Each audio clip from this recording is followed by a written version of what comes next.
Crookie, Manuel Ugarte looks like he's through the door. We've seen on social media he's been smuggled through the back door of some of Manchester's finest places to go out in. But numbers-wise, with Ugarte, what's the number crunching looking like with him coming in? Well, I think it's a good deal that they've managed to talk PSG down to accepting less up front and then add-ons on top, taking it to around about the initial valuation, but PSG wanted more money up front, so it's going to be a £50 million transfer eventually. If all the add-ons, yeah. And they'll be delighted to pay the add-ons because their performance incentivised. So I think, again, it's a shrewd piece of business for United to get a player who solves a problem that's been there for a long time. He was in the team of the tournament at the Copa America, so this is certainly not a dud they're signing. And I think if you look at, even at the weekend, Kobbie Mainoo was running on empty by the end of the game, not because of what he was necessarily doing, but because in the second half he was having to do Casemiro's running for him. So I think this is potentially a transformative signing for Manchester United. I'm really excited about it. Angelina, does that ramp up the pressure? Does that make it sort of like a top 4 or bust now? We're talking about 5 players through the door. And if you look at them individually, arguably 5 potential starters, really, that we've signed. Yeah. I mean, I think you said it earlier in the week on talkSPORT, Cookie, like, there's no kind of excuses now. He's been back. This is it. Like, you've been backed. As we've discussed, it seems like these are players that were top of the priority list.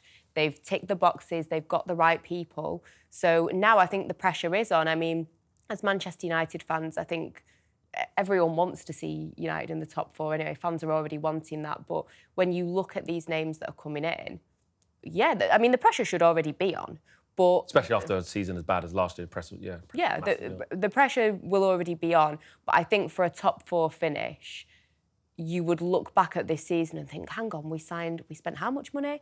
We bought players in pretty much every position that we felt we were lacking, and we still couldn't get it over the line. I think for Ten Hag, it really is. I agree, the pressure is massively on him now. Like I say, it probably already was, but yeah, huge, huge pressure. But, that's also the pressure of Manchester United. This is a team that needs to be back in the mix for the Premier League title. We've got very good names coming in.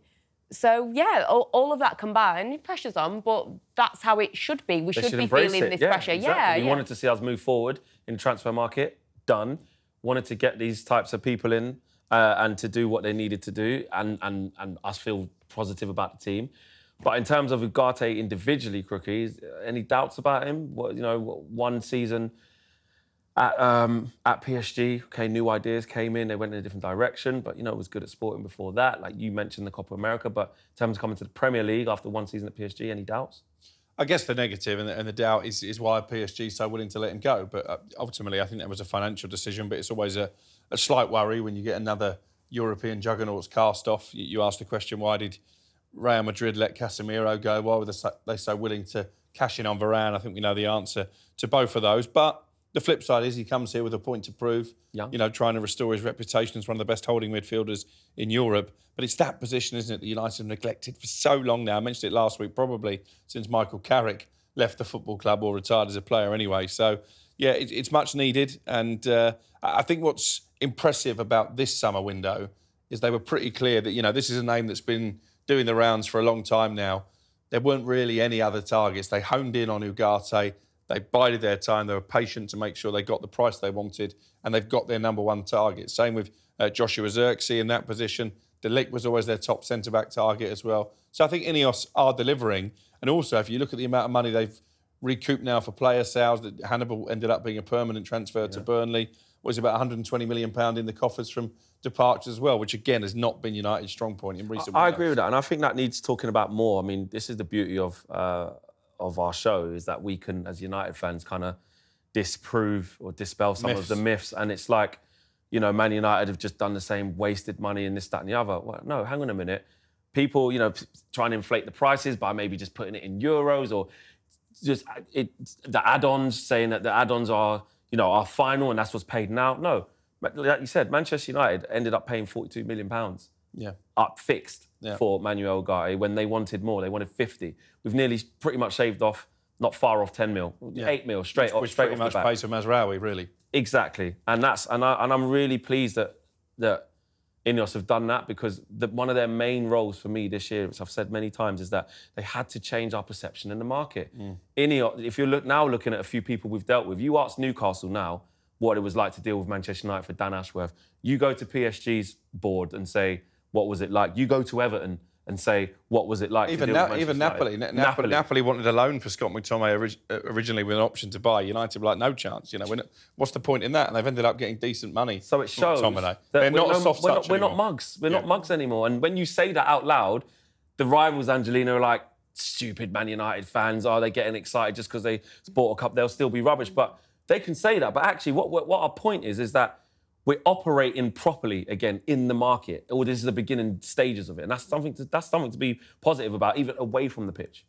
Yeah, definitely, and I think that you look at the way that things have been done, it's a huge positive. So many Man United haters, I'll call them. Yes. They love to be like, oh, well, you know, you've spent all this money, you've brought in all these players. Look at all the other players that you've brought in. They've all been rubbish, pretty much all of them. So how do you even have positivity that this is going to click this time? But I'm sorry, you could say that for any club. Like, yeah, we have had a good string of bad players, which I'm sure we'll be discussing later. But you could say that for every signing's a bit of a gamble because you never know what is going to happen. You like to think that you know enough about a player that they're going to come in and be successful. But everyone takes risks and gambles. But I think the Man United haters love to get in there and be like, how can you even be... Why are you happy about this? Yeah, why are you happy about these signings? Because look at all these other rubbish signings you've had. But it is that thing of you look at how INEOS have been working, you look at these names that are in charge of getting these deals done, that's a reason to be positive. It feels like they're planning for the future, doesn't it? They're well thought out, like Crook said. This is our target, we're going to wait. We're not just going to pay the thirst. No, as fans, we get a little bit itchy and twitchy, like, just pay the money, just pay the money. But actually, that's what's got us into a lot of trouble in past seasons. But now there seems to be a calmness about, we'll wait. We will get the price that we want. And it's not going down the pecking order either. No. Like, I'm sure you'll know, like, there's times when we've brought players in, it's like, oh, well, it wasn't our first option, or it's actually our third option, and you're like, well, why are we bothering then? Whereas it seems like these names were, if not number one, extremely high up on the list. Jason Wilcox boards a flight to Paris and he brings back a player. How many times did Ed Woodward board a flight to Spain and the like and brought back come back with a sombrero? Yeah, he just went on holiday, Are we beginning...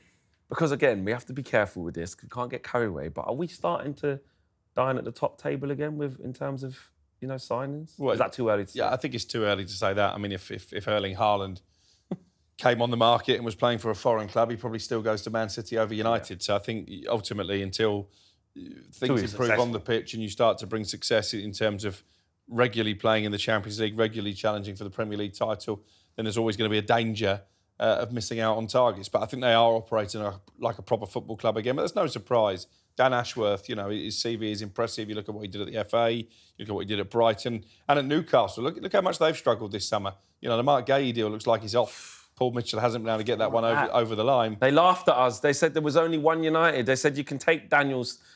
He doesn't do anything. Like you said, where's your Gahey? He's got deals done, and Paul Mitchell is floundering up in the northeast. Look at that, mate. Look at that. Before we move on from Ugarte, sorry. I just wanted to discuss quickly, Angelina, what you think this move means for Kobbie Mainoo and Casemiro in our midfield. Does it mean Casemiro's out and Ugarte's in? It's that simple. Does it mean we can rejig things depending on what game it is? Or how do you see him fitting in? It's about having options. And how often have we not had those options in that area of the pitch? For me personally, I like that Casemiro has come in looking better than last season. Yes. That is a huge positive. Yep. But you've got to be realistic. Like, I want this guy to come in for Casemiro. I see him and Kobbie working together. But I just think to be able to have that rotation, you know, you've got European football, you've got cup games, you've got Premier League. There's a lot going on.